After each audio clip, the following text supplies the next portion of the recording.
Hello, everybody. We are here to discuss The Legend of Vox Machina, Season 1, Episode 4, Shadows at the Gates. I am Surge. I'm Spidey. Navi. Pat. And yeah, this episode started off with, I guess, them trying to get familiar with the keep. Well, basically asking for forgiveness from Percy. Or basically asking Percy to tell them what is going on. And so we got that backstory. What do you guys think of Percy's whole origin? It definitely sucks. I mean, one, we were asking for forgiveness from Uriel, but yeah, hearing it from Percy's actual point of view, where it's like how long he was tortured afterwards, trying to escape with the sister, the arrows in the back, and then they just let him run off. I'm assuming they were just like, this kid's gonna die in the woods, you know what I mean? So makes sense also why they'd never thought that he was still alive, and kind of see why he didn't make a plan for revenge, because like what do you actually do next to building an army of some sort? I kind of thought he had a plan for revenge, but just didn't think he'd see them there. I mean, he even said as much, that he was surprised to see them there. So maybe he has a plan, but just wasn't ready to enact it right then. Yeah, like eventually I will take the revenge, maybe. But yeah, it was interesting to hear, like, they came in as allies.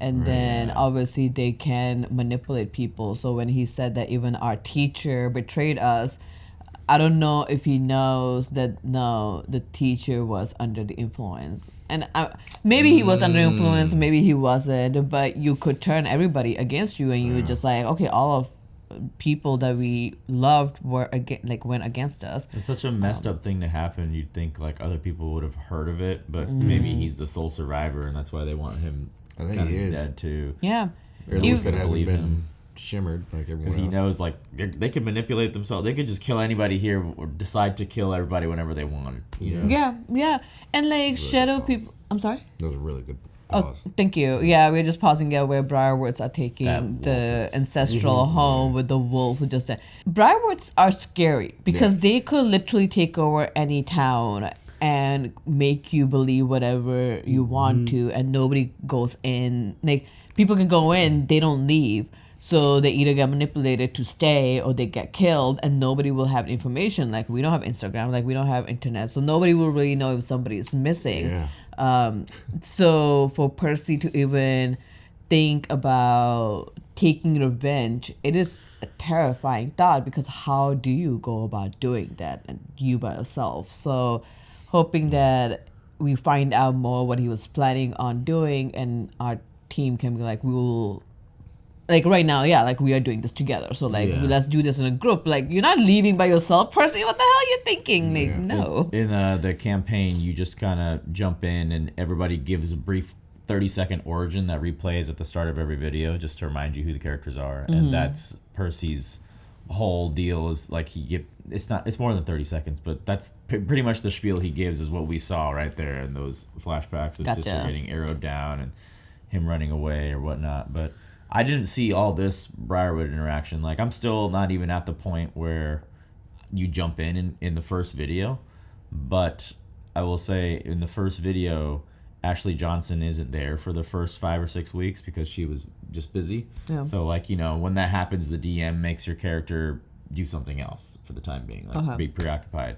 So I believe, and I might be wrong, but I think this is why she split off here from the crew, because at this point now we're probably getting into where a lot of people jumped into the campaign from, like, when they first started doing the video. And she wasn't, Pike wasn't there until like 6 or 7 weeks in. So that's kind of sick. Yeah, that's cool. It's cool. I don't know. I think that's why. It just makes sense to me. That makes sense. Yeah. That makes sense.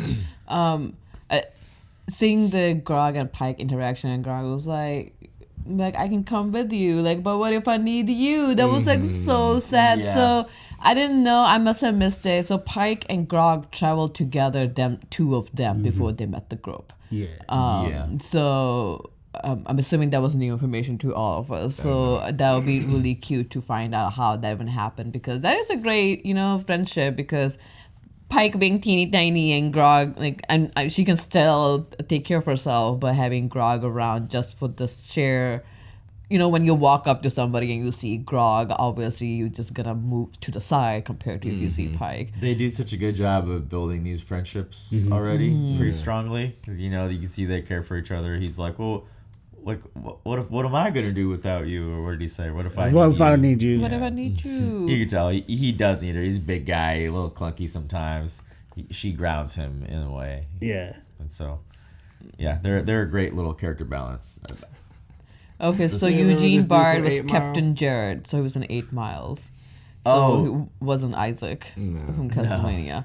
That's funny, but he's the dude from 8 Mile. 8 Mile. The one that fucks Eminem's girl. Yeah. He voices Uriel? Not Uriel. No, the guard. Captain Jared. Yeah. Did Uriel seem like too mad at the beginning? That's why they're like, yo, he's under the effects of vampire manipulation or whatever. With curse or whatever. They did. We saw last episode, right? Didn't they like suggest, did they glamour him or whatever? Yeah. Hit it with the shimmer. The Jedi. The shimmer. But I'm glad that his wife was like, it seemed like he was too mad. So maybe there is something. So it's not like not everybody is an idiot. So somebody is like, okay, let's just be a little bit suspicious of this. Yeah. Considering Go ahead, sorry. No, I'm just realizing, her wording, that's a considerable accusation. Like, she wasn't just like, that's preposterous. Yeah. She was just like, okay, well, next, I'll think about it. Yeah. She said, not impossible. Right. A considerable accusation. I mean, considering that one of their member was a dragon in last few episodes, so I can see that, like, this might be something. Possible. Anything is possible. Right. I will consider at that point. We're in the D&D universe, after all. Yeah. Yeah. So house arrest makes total sense. If you guys were, let's say you committed a crime and you put in house arrest, I guess COVID was similar to like a house arrest. Were you okay with it? Were you hated it? Hated it.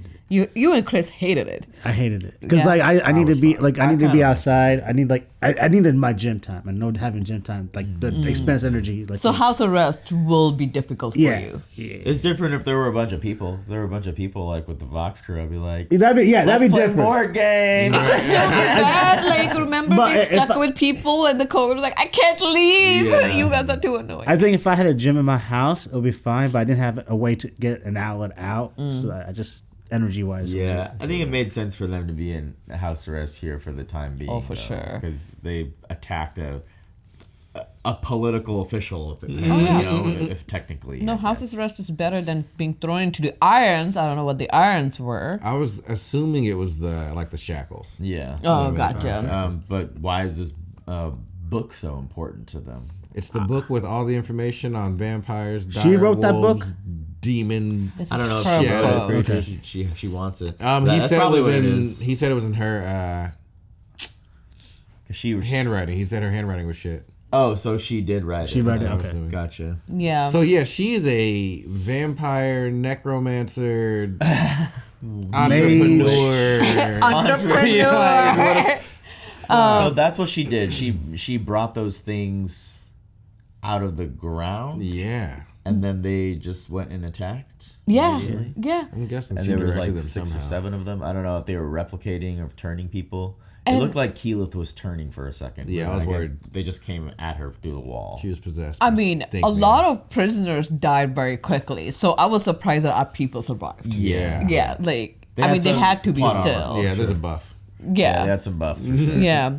And it was kind of cool to see these whatever these things were, how differently they are, because when we were thinking necromancer, it was like, okay, zombies, right? Like that's our 2 goals, gonna be zombies. Zombies will be fine. We can fight zombies. But these like not zombies at all. Like they can manipulate their physicality. They could go through the walls, and that just made it so much more difficult to fight it. And I'm so glad that Keyleth was able to bring up courage and bravery to bring the light, because we were dead. I like that it was a small moment for Keyleth, because you see her struggling with it, but unfortunately a bad one for Pike. So Pike, where one succeeds, she feels bad that she wasn't able to and almost got her friends killed. Yeah. But the teamwork of it is the best part, because you would be doing that in a campaign where you swing and your DM will just be like, well, your sword just goes right through them, like you're not hitting them.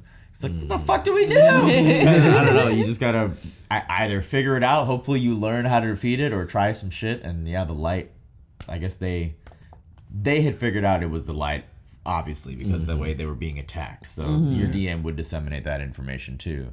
Yeah. But having Healeth there is clutch, or having someone in your party that can do that for certain kinds of beasts, because otherwise that light, that's all it does. It just lights an area up if you need to lurk, but also for those kinds of enemies, like... I mean, it's kind of similar to the mentors, right? Like they create a similar kind of like Patronus. It's a version of light. Yeah. Just to like, just. So then, like, you know, so you're standing there, right? And normally you'd have to be like, all right, now protect her, because that requires concentration and it can break if she gets attacked. Dude. They would probably attack her to stop her from doing it. But they can't get close enough because it's all the light. They're boiling. That's true. That's true. I will be like Healeth if I could produce. I was like, I can do this. So she has to do Aramente. I think that's what the pronunciation was, to go see her family. I wonder what is the qualifications for passing. Oh yeah, it's her like her journey. Her journey. So like Aramente, like what level? How do you know you passed that level to be like, okay, you can go back to your family? Rank 100, baby. Yeah. I mean, that's definitely one step up the ladder, being able to do the light. Right there, right? Yeah. That's something she couldn't do before, at least. Yeah, good thing she shared and Percy to be like, you can do it. Like, you can definitely do it. Like, now's the time. We are dying. We are dying. Like, I can't wait for a confident Keyleth. Yeah. Like, that'll be a force to be reckoned with, where she's like, anything that comes up against me, I know I can fuck it. Yeah. She'll have the answers. Yeah. Right. So her powers, remind me again, are essentially nature. Right? That's she can create plants and stuff, and then she can shift into, like, animals. Oh, yeah. Because she got bunny, and then creating a light makes sense because that's more of a sun, earth, nature part of it. Is the sun nature? The sun is not really part of the earth. The sun is its own little thing. It's true. It's a solar thing. But it's still... We benefit from it.